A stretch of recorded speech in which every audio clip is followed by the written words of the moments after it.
Shalom saudaraku yang terkasih dalam nama Tuhan Yesus. Senang sekali kita dapat beribadah bersama-sama untuk memuji, memuliakan nama Tuhan. Mari saudara, kita mempersiapkan hati kita. Haleluya. Terima kasih Tuhan buat anugerah-Mu yang begitu besar di dalam kehidupan kami. Kami diberi napas kehidupan untuk melayani Engkau, untuk memuji, memuliakan Engkau Tuhan. Pada saat ini kami membuka hati kami. Kami mengundang Engkau masuk di dalam kehidupan kami. Beracaralah dalam kehidupan kami.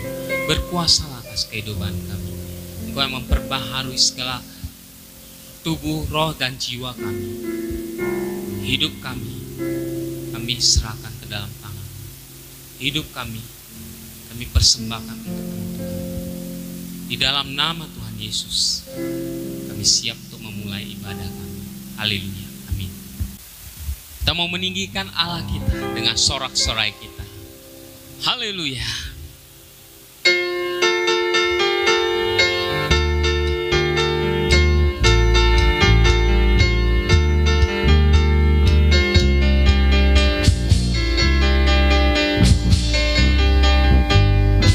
Allah ditinggikan. Allah ditinggikan dengan sorak-sorai. Allah ditinggikan dengan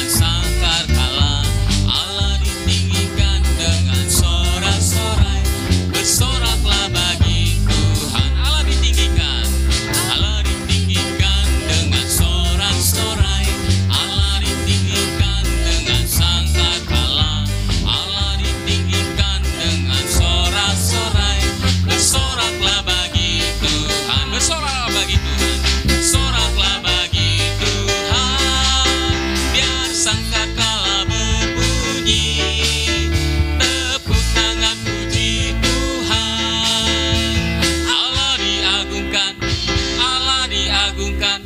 Allah diagungkan tinggi, oh Tuhan. Oh Tuhan, pencipta langit bumi dengan kuat kuasa-Nya. Oh Tuhan, pencipta langit bumi dengan kuat tangan-Nya. Oh Tuhan. Oh Tuhan, pencipta langit bumi dengan kuat kuasa-Nya. Pencipta langit bumi dengan kuat tangan-Nya. Tiada yang mustahil, tiada yang mustahil bagi Dia.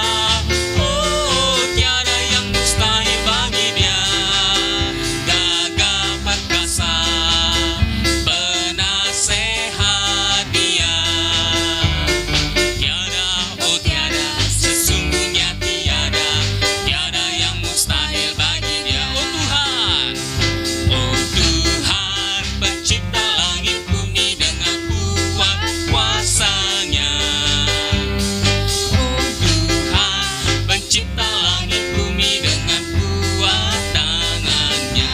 Tiada yang mustahil, tiada yang mustahil bagi Dia. Oh, tiada yang mustahil bagi Dia. Gagah perkasa, penasehat Dia. Tiada, oh tiada, sesungguhnya tiada, tiada yang mustahil bagi Dia. Allah ditinggikan. Allah ditinggikan dengan sorak-sorai. Allah ditinggikan dengan sangkakala. Allah ditinggikan dengan sorak-sorai. Bersoraklah bagi Tuhan. Bersoraklah bagi Tuhan. Bersoraklah bagi Tuhan. Biar sangkakala berbunyi. Tepuk tangan puji Tuhan. Allah diagungkan. Allah diagungkan. Allah diagungkan tinggi. Allah diagungkan. Allah diagungkan.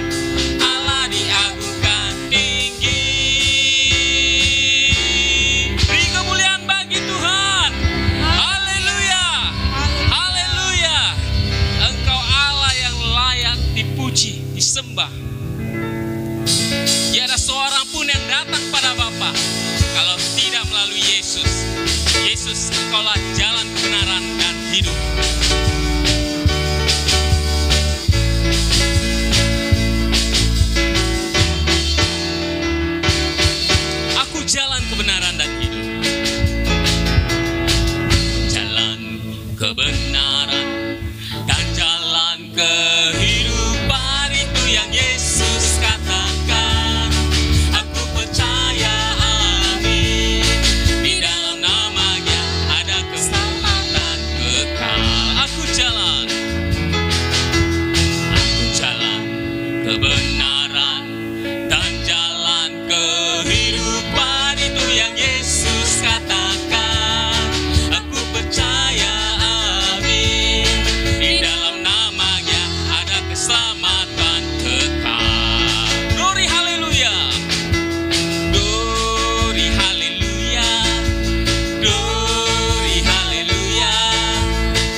layak disembah Tuhan. Yesus, Engkaulah penyelamat kami.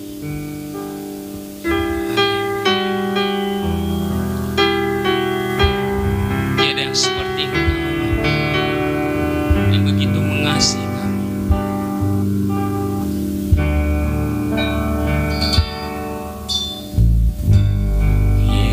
Yesusku, penyelamatku, tiada yang seperti Engkau.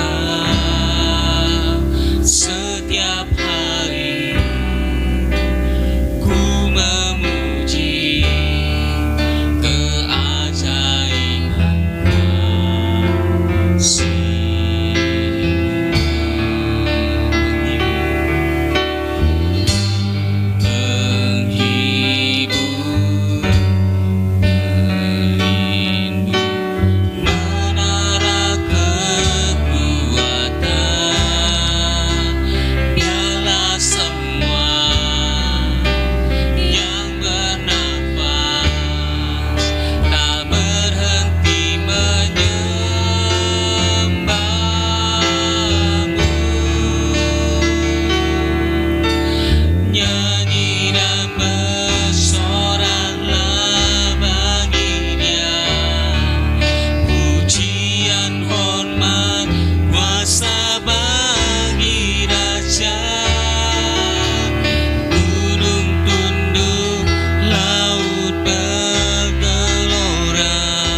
nama Tuhan, saudara yang saya kasih di dalam Tuhan Yesus Kristus. Mari kita bersatu di dalam doa. Kiranya damai sejahtera yang dari Allah Bapa yang melampaui segala akal pikiran manusia, itulah yang menguasai hati dan pikiran saudara di dalam Kristus Yesus Tuhan.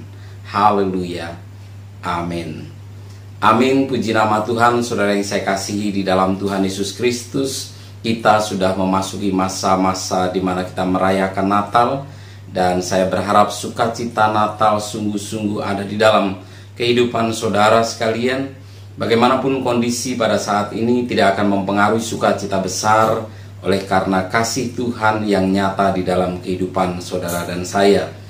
Saudara yang saya kasih di dalam Tuhan Yesus Kristus, hari ini kita mau belajar bersama-sama dari tokoh yang selalu kita ingat ketika Kristus lahir di muka bumi, yaitu Maria. Maria sebagai generasi yang ada 2000 tahun yang lalu, namun pun demikian apa yang dikerjakan oleh Maria sangat mempengaruhi kehidupan kita pada hari ini.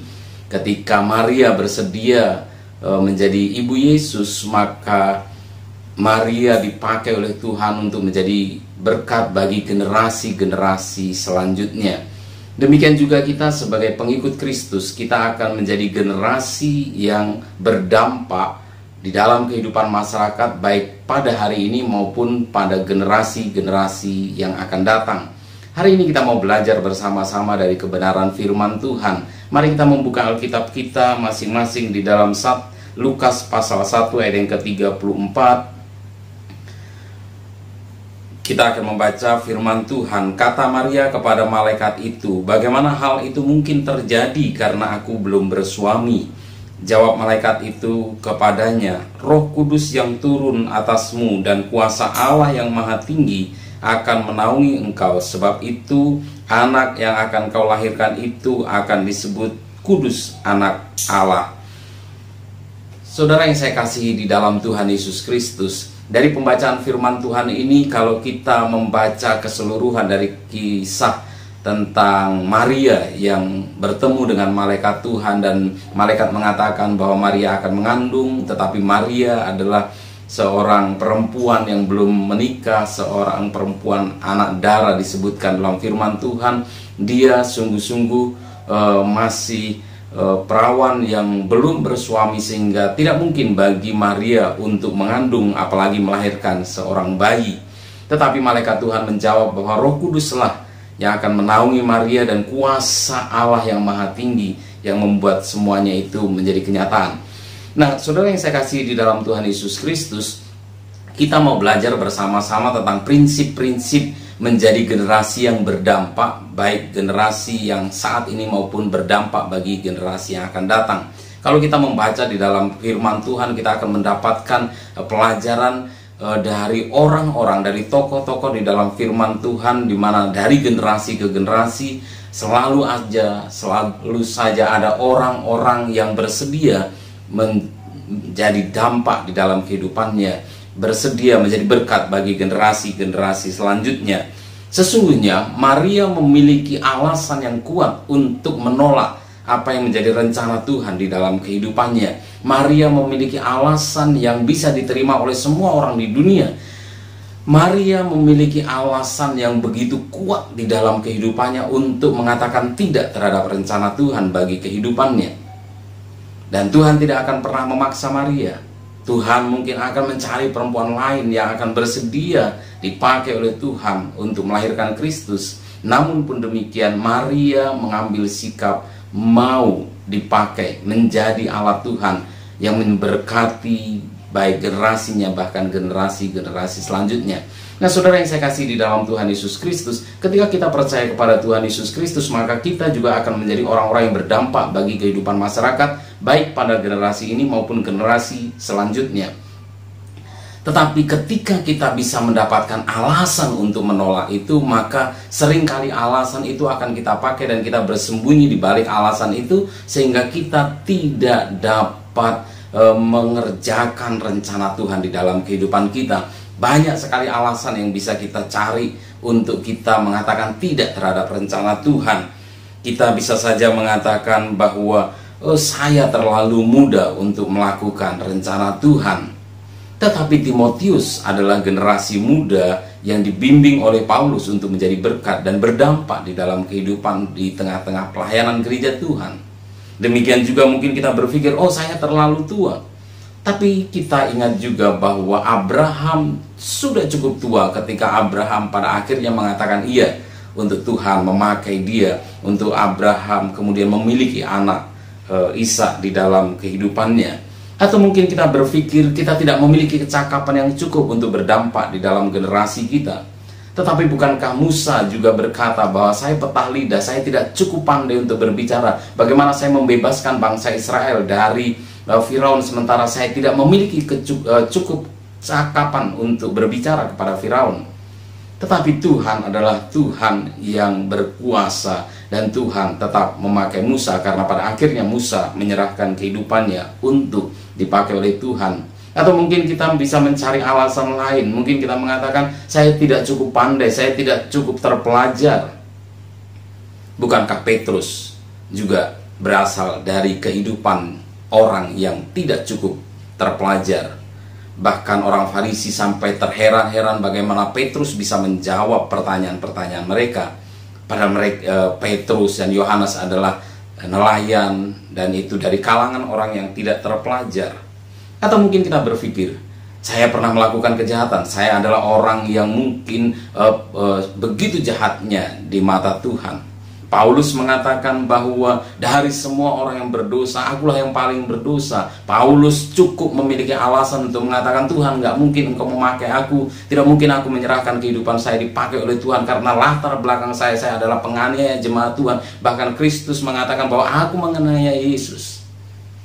Atau mungkin yang lain kita berkata bahwa saya berasal dari daerah yang terpencil, saya berasal dari daerah atau dari suku atau dari tempat yang dimana tempat itu tidak pernah ada orang-orang yang berdampak di dalam kehidupan masyarakat luas. Tapi firman Tuhan juga mengatakan bahwa Bethlehem adalah kota yang kecil, kota yang bahkan terkecil dari antara suku Yehuda. Nazaret bahkan disebutkan tidak pernah ada yang baik yang dari Nazaret, tetapi Kristus berasal dari kota Nazaret. Atau mungkin kita berpikir bahwa saya terlalu banyak memiliki konflik-konflik di dalam kehidupan saya, terlalu banyak masalah-masalah yang saya hadapi. Hosea juga punya masalah di dalam keluarganya ketika dia harus terus mau melayani Tuhan. Ketika dia mau tunduk kepada Tuhan, dia tidak berhenti dengan permasalahan di dalam keluarganya. Mungkin saudara berpikir, saya tidak cukup modal, saya tidak cukup memiliki harta untuk dipakai oleh Tuhan untuk berdampak bagi masyarakat. Ruth, perempuan Moab yang suaminya meninggal, lalu dia mengikuti mertua perempuannya karena mertua laki-lakinya juga sudah meninggal, dan dia kembali ke Bethlehem. Lalu di Bethlehem dia hanya mengumpulkan berkas-berkas. Mungkin kalau bagi saudara yang mengenal dalam pertanian kelapa sawit, mungkin Ruth itu adalah tukang brondol. Orang yang tidak cukup punya modal, tidak punya kekayaan apapun, tapi Ruth dipakai oleh Tuhan. Kalau kita menyelidiki firman Tuhan, masih terlalu banyak alasan yang bisa cukup masuk akal untuk kita mengatakan bahwa saya tidak mungkin dipakai oleh Tuhan berdampak baik di dalam kehidupan masyarakat. Tapi saya mau mengajak saudara dan saya menghentikan cara-cara atau usaha kita mencari alasan untuk tidak berdampak. Sebab kita akan dapat berdampak ketika Roh Allah semesta alam yang menaungi kita, ketika kita sungguh-sungguh menyerahkan kehidupan kita dikuasai oleh Roh Kudus. Maria akhirnya berdampak karena Roh Tuhan yang berkuasa, yang melingkupi dia, karena kuasa Allah yang maha tinggi yang ada di dalam kehidupannya. Itu sebabnya Zakaria mengatakan, maka berbicaralah ia, katanya, inilah firman Tuhan kepada Zerubabel bunyinya, bukan dengan keperkasaan dan bukan dengan kekuatan, melainkan dengan Rohku, firman Tuhan semesta alam. Saudara yang saya kasih di dalam Tuhan Yesus Kristus, kita tidak membutuhkan 1000 alasan untuk menghentikan karya Tuhan di dalam kehidupan kita. Kita cukup dengan satu alasan, bahwa Roh Tuhan semesta alam menaungi, menyertai kita, maka kita akan menjadi generasi yang berdampak di dalam kehidupan masyarakat di sekitar kita maupun di dalam kehidupan orang-orang yang ada di dalam generasi selanjutnya. Mungkin saudara berpikir, bagaimana mungkin itu semuanya bisa terjadi? Paulus mengatakan, sebab apakah yang akan memisahkan kita dari kasih Kristus? Tidak ada. Sebab apakah apakah akan kita katakan tentang semuanya itu? Jika Allah di pihak kita, siapakah yang akan melawan kita? Kekuatan Tuhan sendiri yang akan menyertai kita sehingga tidak ada yang dapat melawannya. Di dalam kitab Efesus dikatakan, bagi Dialah yang dapat melakukan jauh lebih banyak daripada yang kita doakan atau pikirkan, seperti yang ternyata dari kuasa yang bekerja di dalam kita. Saudara yang saya kasih di dalam Tuhan Yesus Kristus, saya tegaskan bahwa hanya karena kuasa dan pertolongan Roh Kudus saja maka kita bisa berdampak di dalam kehidupan kita, untuk masyarakat di dalam generasi kita, bahkan pada generasi-generasi selanjutnya. Saudara dan saya memiliki banyak alasan untuk menolak rancangan-rancangan Tuhan, tetapi kita punya satu alasan untuk mengatakan bahwa rencana Tuhan bisa digenapi di dalam kehidupan saudara dan saya. Amin, saudara. Nah, dari tokoh-tokoh yang tadi saya sampaikan, ada paling tidak ada 3 kesamaan yang selalu muncul di dalam tokoh-tokoh itu. Orang-orang yang dipakai oleh Tuhan, orang-orang yang berdampak di dalam kehidupannya. Yang pertama, mereka adalah orang-orang yang percaya. Mereka adalah orang-orang yang beriman. Mereka adalah pahlawan-pahlawan iman. Mereka menjalani kehidupan dengan kepercayaan, tidak selalu melihat buktinya, tetapi mereka menjalaninya berdasarkan iman percayanya. Saya mengajak saudara untuk percaya, hiduplah dengan kepercayaan kepada Tuhan. Percaya bahwa Tuhan mengasihi saudara, percaya bahwa Tuhan akan menggunakan kuasa-Nya untuk menolong saudara, percaya bahwa Tuhan akan memakai saudara untuk melakukan hal-hal yang besar bagi kemuliaan nama Tuhan. Percayalah bahwa Tuhan begitu memiliki pengharapan bagi saudara untuk saudara bersedia dipakai oleh Tuhan. Percaya, itu yang pertama kali yang selalu ada di dalam kehidupan mereka. Yang kedua yang juga selalu muncul dalam kehidupan orang-orang yang menjadi memiliki kehidupan yang berdampak bagi generasinya, bahkan bagi generasi-generasi selanjutnya, adalah kepeduliannya terhadap orang lain. Tokoh-tokoh yang ada selalu mengutamakan kepentingan orang lain, bahkan mengutamakan hal-hal yang besar orang lain diutamakan di dalam kehidupannya. Dia tidak egois, dia tidak mencari keselamatan bagi dirinya sendiri. Kita tahu bahwa sesungguhnya Maria sedang mengambil satu pilihan ketika dia mau mengandung tanpa memiliki suami. Dia sebenarnya sedang ada dalam situasi yang sulit. Secara hukum Taurat, maka dia terancam untuk dirajam batu, dilempar batu sampai mati karena dinyatakan berzina. Tetapi dia tidak mementingkan dirinya sendiri. Dia mengutamakan Tuhan dan mempedulikan orang lain supaya keselamatan itu akan ada melalui kebersediaannya dipakai oleh Tuhan untuk melahirkan Kristus.